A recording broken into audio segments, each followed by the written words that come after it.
Hello everyone, welcome to my channel. I am Neha. आज करेंगे हम क्लास 12 बिजनेस स्टडीज़ एंड आज का हमारा टॉपिक है कंपोनेंट्स ऑफ फिजिकल डिस्ट्रीब्यूशन। तो देखो इसमें क्या क्या चीज़ें आती हैं एंड गाइस इस चैनल पे हम जितने भी वीडियोस करेंगे वो सभी एनसीईआरटी की बुक्स में से करेंगे।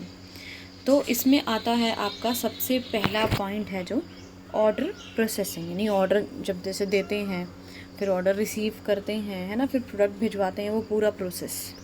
So in a typical buyer-seller relationship, order placement is the first step। यानी बायर और सेलर का जब रिलेशनशिप बनता है तो सबसे पहले क्या किया जाता है, ऑर्डर प्लेसमेंट, यानी ऑर्डर दिया जाता है। बायर जो है वो ऑर्डर देता है कि मुझे इस प्रोडक्ट की ज़रूरत है, मुझे ये ख़रीदना है।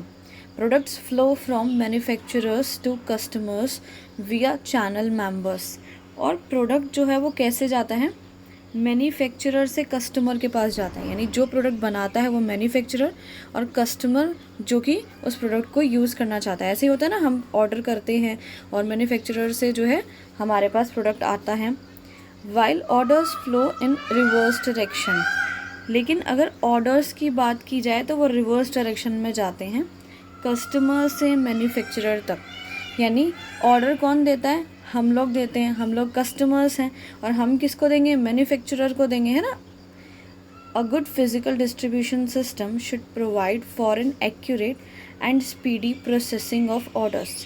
अगर आपका अच्छा सा फिजिकल डिस्ट्रीब्यूशन सिस्टम है तो उसके लिए क्या है, आपको एक्यूरेट मतलब बिल्कुल करेक्ट जो है ऑर्डर रिसीव करना है। जैसे कि मैंने अगर बोला मुझे ये प्रोडक्ट इस साइज़ का इस कलर में, ऐसे पूरे 10 प्रोडक्ट चाहिए, तो बिल्कुल करेक्ट इन्फॉर्मेशन रिसीव करनी है। और स्पीडी प्रोसेसिंग ऑफ ऑर्डर्स का मतलब है यानी तुरंत जो है मेरा ऑर्डर प्लेस करना है, उस पर एक्शन शुरू करना है। ये नहीं कि मैंने ऑर्डर प्लेस कर लिया 10 दिन तक वो ऐसे ही पड़ा रहा है, कोई उस पर कोई प्रोग्रेस नहीं है, ठीक है, ऐसा नहीं होना चाहिए। In the absence of which goods would reach the customers late or in wrong quantity or specifications। अगर क्या होता है, ऐसा नहीं होता है कि आप एक्यूरेट इन्फॉर्मेशन रिसीव नहीं करते हो, ठीक है, गलत इन्फॉर्मेशन रिसीव करते हो या स्पीड से काम नहीं करते हो, तो क्या होगा, गुड्स जो हैं आपके वो कस्टमर्स के पास लेट पहुँचेंगे, है ना। लेट अगर सुनोगे तो भाई लेट पहुँचेंगे, या फिर गलत क्वांटिटी में पहुँच जाएंगे। मैंने 10 मंगाई है, आप पता लगे 100 भेज दो, ऐसा नहीं होना चाहिए ना। This would result in customer dissatisfaction. इसकी वजह से क्या होगा, कस्टमर्स डिससेटिस्फाइड हो जाएंगे और आपका गुडविल भी ख़राब हो सकता है बिजनेस का। नेक्स्ट है ट्रांसपोर्टेशन। देखो ट्रांसपोर्टेशन का मतलब समझते हो क्या होता है। Transportation is the means of carrying goods and raw materials from the point of production to the point of sale. यानी आपके गुड्स कहाँ से कहाँ तक जा रहे हैं, पॉइंट ऑफ प्रोडक्शन, यानी जहाँ गुड्स बनते हैं वहाँ से पॉइंट ऑफ सेल, यानी जहाँ बिकते हैं, जहाँ कस्टमर्स हैं, ठीक है। किसकी हेल्प से जा रहे हैं, ट्रांसपोर्टेशन की हेल्प से। अब गुड्स के पैर तो लग नहीं जाएंगे कि अपने आप चल के पहुँच जाएंगे, हमें पहुँचाने पड़ेंगे, चाहे ट्रक के थ्रू, चाहे टेम्पो के थ्रू, किसी के भी through. It is one of the major elements in the physical distribution of goods. तो बहुत ज़रूरी है गुड्स को ट्रांसपोर्ट करना फिजिकली एक जगह से दूसरी जगह। It is important because unless the goods are physically made available the sales cannot be completed। अब ये इम्पॉर्टेंट डिसीजन क्यों है, क्योंकि जब तक आप गुड्स को नहीं पहुंचाओगे, ठीक है, तब तक सेल्स कैसे होगी। अब जैसे कि गुड्स आपके पास पड़े हैं, आप एक मैन्युफैक्चरर हो और मैं किसी दुकान पे जाके कोई प्रोडक्ट मांग रही हूँ, लेकिन आपने उस दुकान तक वो प्रोडक्ट पहुँचाया ही नहीं है, तो मैं कैसे खरीदूँगी, सेल कैसे होगी। नेक्स्ट है वेयर हाउसिंग। वेयर हाउसिंग पता है क्या होता है, गुड्स को हम स्टोर करके रखते हैं वेयर हाउसेस में। And assorting products in order to create time utility in them. और प्रोडक्ट्स को एजॉर्ट करके रखते हैं, यानी मतलब अलग अलग ग्रुप में। जैसे अगर आपका एक ही कंपनी है और आप बिस्किट भी, नमकीन भी, टॉफ़ीज़ भी बनाते हैं, तो ऐसे अलग अलग पैकेट्स में अरेंज करके आप रखेंगे ताकि तुरंत आप उसको जो है फटाफट अलग अलग होंगे तो डिलीवरी कर देंगे। टाइम यूटिलिटी का इधर से मतलब है यहाँ पे, क्योंकि प्रोडक्ट जब बनता है तुरंत कंज्यूम नहीं होता, बिक नहीं जाता है एकदम से, थोड़ा सा टाइम लगता है उसको बिकने में। तो उसके लिए जो है आपका वो जो टाइम गैप है, उसके लिए ये वेयर हाउसेस काम आते हैं। The basic purpose of warehousing activities is to arrange placement of goods. So main purpose क्या होता है आपका वेयर हाउसेस का, प्लेसमेंट ऑफ गुड्स, यानी उनको जो है प्रॉपर जो है आपको स्टोर करना है, अरेंज करना है एक जगह पे, सेफली संभाल के रखना है. The need for warehousing arises because there may be a difference between a time a product is produced and the time it is required for consumption. अब हमें वेयर हाउसेस की ज़रूरत क्यों पड़ती है भाई, क्यों वेयर हाउसेस हम यूज़ करते हैं? क्योंकि बहुत ज़्यादा डिफरेंस होता है. किस चीज़ में होता है?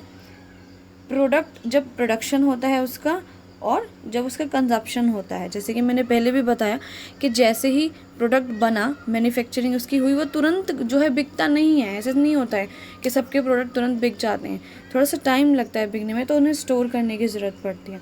Generally the efficiency of a firm in serving its customers will depend on where these warehouses are located and where are these to be delivered. अभी जो है अपना फर्म कितना एफिशिएंट है, उस किस चीज़ पर डिपेंड करता है ये, कि हमारे वेयर हाउसेस हैं क्या, उनकी लोकेशन क्या है, वो जहाँ पे हमारे कस्टमर्स हैं उनके आसपास ही हैं. ठीक है, ताकि हम तुरंत गुड्स को डिलीवर्ड कर दें जैसे ही कस्टमर्स की डिमांड आए. या फिर बहुत दूर हैं कि कस्टमर की डिमांड आ रही है और 2-3 दिन में डिलीवरी हो रही है, ऐसा भी नहीं होना चाहिए. So generally, larger the number of warehouses in a firm has, lesser would be the time taken in serving customers at different locations. Larger the number of warehouses का मतलब अगर जितने ज़्यादा warehouses होंगे उतना ही हमें कम टाइम लगेगा अपने कस्टमर्स की सर्विस में. क्योंकि जितने ज़्यादा warehouses हैं, जहाँ जहाँ से डिमांड आती जा रही है, तुरंत हम जो है डिलीवर करते जाएंगे अपने प्रोडक्ट्स को. But greater would be the cost of warehousing. लेकिन उसका एक नुकसान है कि हमारी कॉस्ट भी बढ़ जाएगी, क्योंकि वेयर हाउसेज़ में स्टोर करके रखेंगे, वेयर हाउसेज़ किराए पे लेंगे, तो भाई पैसे तो खर्चने पड़ेंगे, है ना. Thus the firm has to strike a balance between the cost of warehousing and the level of customer service.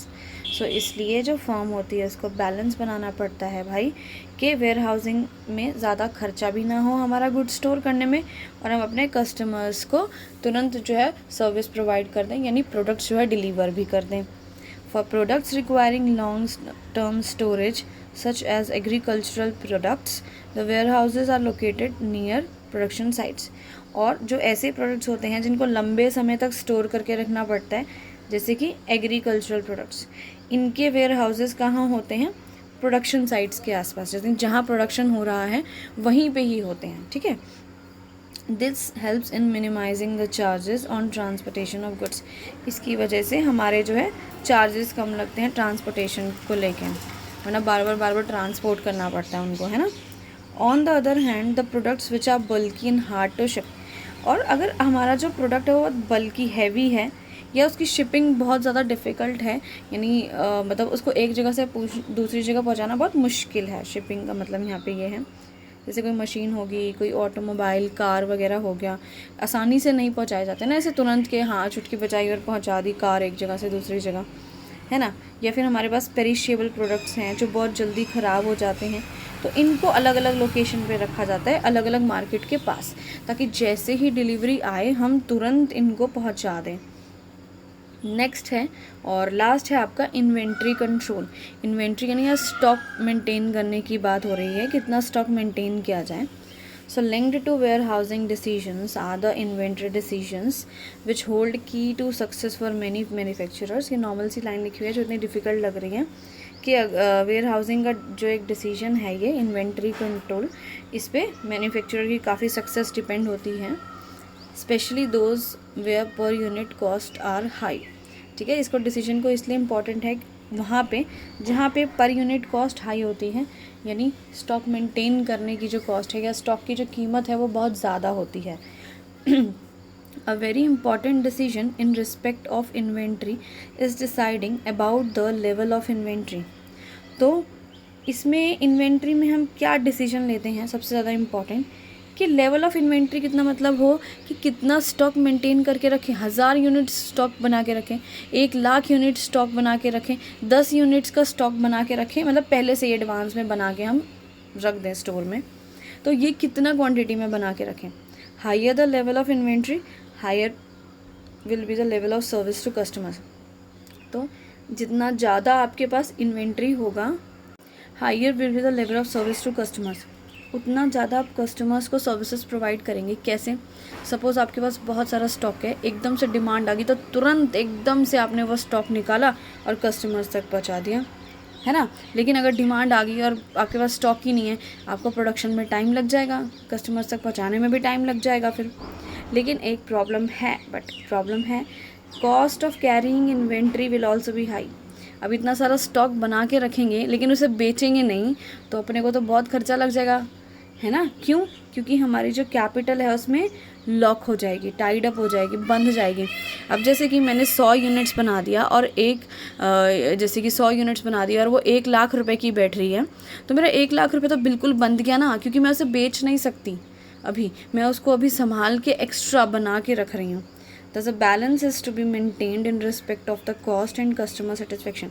तो वही है, इसमें भी बैलेंस बना के रखना पड़ता है कि भाई कॉस्ट भी ज़्यादा ना आए, यानी इतनी भी ज़्यादा इन्वेंट्री ना हो कि हमें बहुत महंगी पड़ जाए, और कस्टमर्स भी हमारे सेटिस्फाइड रहें। यानी अगर डिमांड आए तो तुरंत हमारे पास स्टॉक होना भी चाहिए। ठीक है, इससे वीडियो आपका ख़त्म हो गया।